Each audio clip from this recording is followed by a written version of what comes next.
শারদীয় দুর্গাপূজাকে কেন্দ্র করে পাহাড়ে বইছে উৎসবের আমেজ। খাগড়াছড়ির মণ্ডপে মণ্ডপে এখন প্রতিমা তৈরির ব্যস্ততা। একই সাথে চলছে প্যান্ডেল এবং মঞ্চ বানানোর কাজ।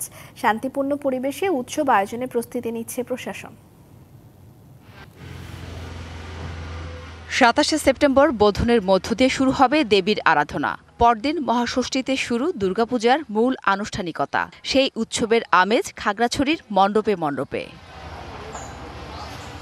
চলছে প্রতিমা তৈরি আর সাজসজ্জার কাজ।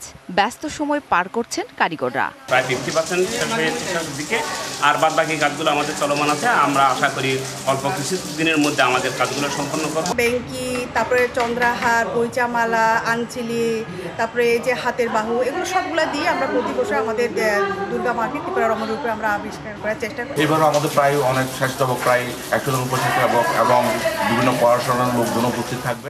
এবছর খাগড়াছড়ির ৯ উপজেলায় ৬৪টি মণ্ডপে দুর্গাপূজা হবে। নেওয়া হচ্ছে সব প্রস্তুতি। শিয়া বাটার ও ভিটামিন ই সমৃদ্ধ লিলি বিউটি সোপ, তারুণ্যময় উজ্জ্বল ত্বকের জন্য। রিমার্ক, যেখানে যেখানে বিদ্যুৎ রয়েছে সেখানে পর্যাপ্ত পরিমাণে সিসি ক্যামেরার ব্যবস্থা রয়েছে। প্রশাসনিক এবং রাজনৈতিক নেতৃবৃন্দের কাছে আমরা পূজাটা সুন্দরভাবে সে ব্যাপারে আশাবাদ ব্যক্ত করি।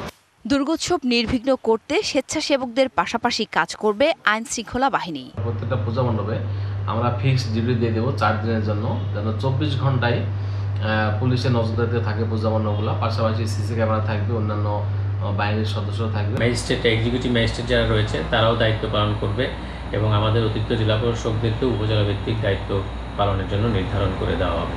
পাহাড়ি বাঙালি সম্প্রীতির মধ্য দিয়ে উদযাপিত হবে শারদীয় দুর্গোৎসব, এমন প্রত্যাশা সবার।